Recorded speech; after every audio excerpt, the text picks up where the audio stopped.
Everybody's trying to find creative ways to control one of the main hormones that we've got to at least keep an eye on and manage and having the right ratios when we're on TRT, which is estradiol. And look, there are the tried and true ways to do that. Aromatase inhibitors, Arimidex, Aromasin, Letrozole. We know those will block the aromatase enzyme and reduce estradiol. There's DHT derivatives, Primobolan, Masteron, Proviron, all of which in their own way have an estrogen inhibiting effect. But what of some of these other compounds? Can they be employed in a TRT protocol to dial you in, especially regarding libido and erections?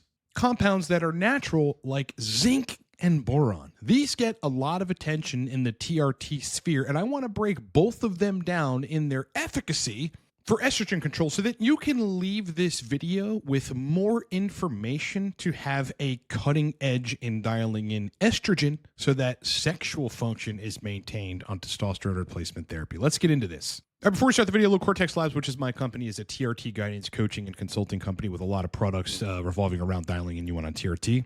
The most popular of which is High Dose TRT Mastery. Okay, that's our actual most popular product right now. It's a video course showing you how to high dose test, get great libido and erections, but also enjoy the anabolism and the strength that comes along with high doses of TRT. You can get that down in the description. It's 20% off right now. Mastering libido and erections on TRT. This is not a video course. It's a digital downloadable playbook showing you how to dial in sexual function on TRT. You can get that down below as well. I've got video courses on mastering testosterone cypionate for sexual function, as well as mastering testosterone cream for sexual function.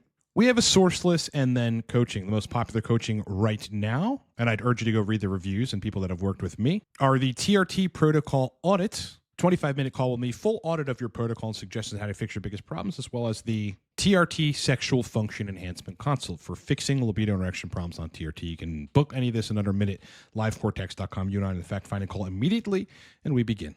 There is a longer-term coaching available with a 50% discount right now, so you can use that on the 3 and 6 month coaching and book me for serious sexual dysfunction and trying to dial in on TRT. In terms of literature, there's really only one paper that kind of, at least regarding zinc, shows us that it may be able to inhibit aromatase enzymes. We'll talk about the anecdotal experience that people typically have, me included, using zinc with success on inhibiting estradiol.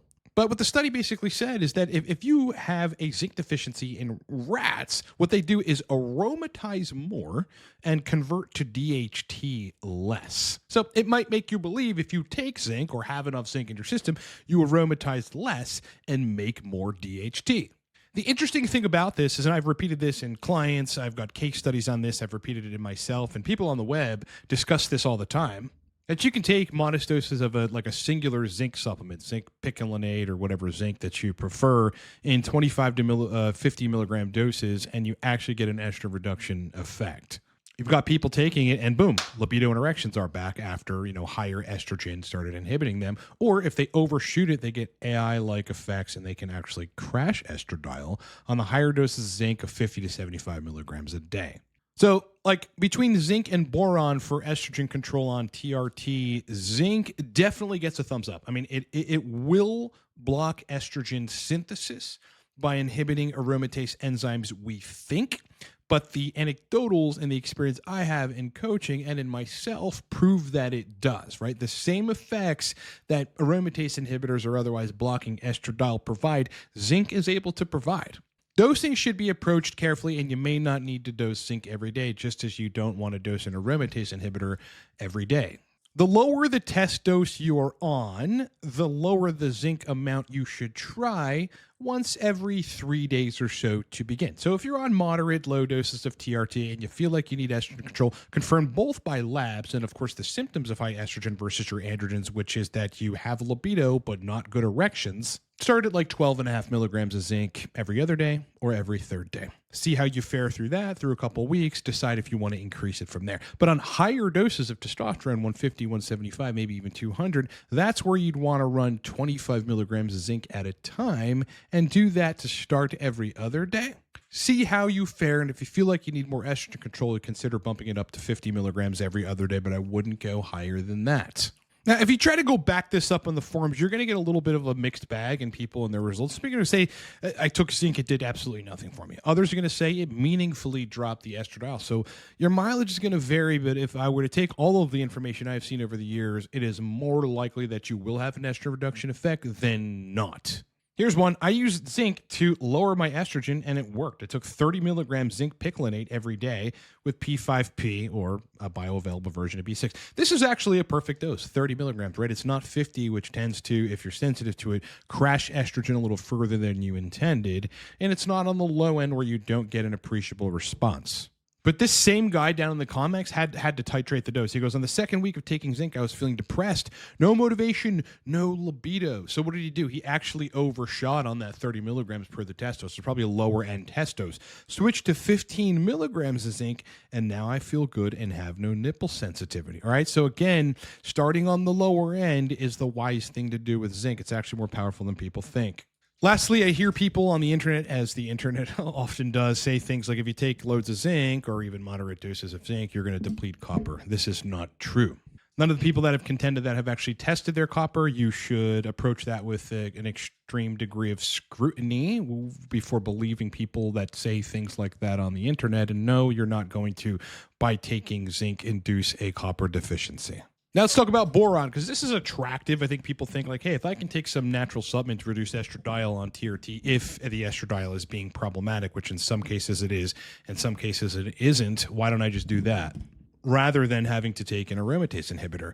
This is what boron does relative to estradiol. There was a clinical trial in 2011 which showed that men taking 10 milligrams of boron a day significantly reduced their serum estradiol levels. Now, we don't really know if this was due to an aromatase inhibition process or some otherwise process which reduced their estradiol, but in that one study, it did. However, you have to look at the size of trials, specifically how long those trials were done. And in longer lasting trials using boron, what the literature actually shows us is that there is a slight increase over time taking boron in serum estradiol.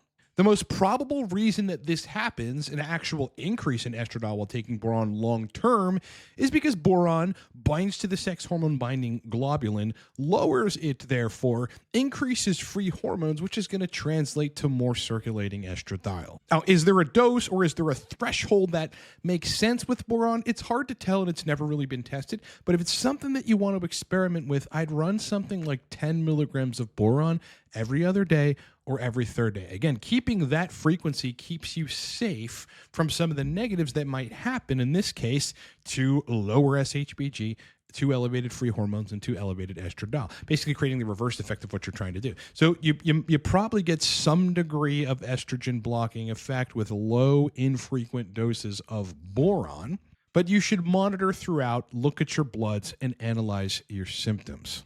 In the end, if you look at the two, right, I mean, if you look at the whole spectrum of natural compounds like calcium D-glucarate, zinc, you've got boron, you got compounds like chrysin. Of those four and of the other natural compounds reduce estradiol, zinc is, in my opinion and experience, the most effective. I would say look no further than just using zinc to manage estrogen if you feel like you need to manage estrogen, and you absolutely must know what the elevated estrogen versus your androgen state feels like in terms of how erections are working and how libido is working. Again, if libido is high but erections aren't working and there's no other cause of that you've identified, that's elevated estradiol, and you've got to lower it. Okay, but at any point, if you're thinking you need to lower estradiol and it's like your libido is completely flat and erectile quality is completely flat, I wouldn't look to estradiol at that point. It's probably a little on the low end. You might need to get it up. I'd look to androgens in that point and getting doses at the right amount and the right frequency that makes sense for your body. Should you just skip the nonsense and take aromatase inhibitors instead? I think this, if you can avoid taking what are definitely known as and can be proven as harsh drugs, i.e. aromatase inhibitors, they're made in other contexts where they have to be extremely effective, you should try doing that. You should try getting the right protocol that makes sense for you, maybe injecting less frequently so you don't get constant exposure to estradiol, and use things like zinc in between. But if you can't make that work, micro doses of aromatase inhibitors, so long as the estradiol is still in a healthy range, are not unhealthy, have never been proven to be unhealthy, and are perfectly fine if you need them. Look, dialing in TRT is basically all we do. I mean, all I've been doing for years. Go to livecortex.com or the link down in the description of this video, and you will see a variety of products targeted toward getting you dialed in on TRT for well-being, energy, but also for sexual function. Listen, high dose TRT mastery shows you how to dose test when you're tired of playing with small TRT. If you want the anabolism and the energy, but know how to dial in the sexual function, especially libido and erections, on higher doses of test, just get this video course I created. It's about an hour long. It shows you exactly how to do that. High dose TRT mastery is 20% off, codes on the screen. We've got video courses for each ester, mastering testosterone cypionate for libido and erections. That is a video course. You can find that down below. Also 20% off mastering test cream. If you want to switch to cream or on cream and dial in libido and erections, I've got a video course for that too. A lot of people purchase this. Everybody's happy. Listen, we have a source list for stuff that you might need to dial in that you're not going to be able to get otherwise. And of course, coaching. Go to the coaching page, read the reviews, understand what kind of results we get. We are a results-driven company. The most popular coaching program, or consult, I should say right now, are both the TRT protocol audit, 25-minute call with me, a full audit of your protocol and suggestions for me and how to move forward. The TRT sexual function enhancement consult. This is for fixing libido and erections on TRT if you don't want long coaching cycles. And of course, the 3 and 6 month long-term coaching programs, which for some stubborn problems, you're going to need time. We're going to need time. And these are 50% off. Code is on the screen. You can book me for 3 or 6 months and we work together for half off right now. Like and subscribe because that matters. It actually helps the channel grow significantly. If you've stayed this long, please do me that favor, bro. Otherwise, kick ass, rock on, enjoy the rest of your day. And bro, I'll talk to you in the next one.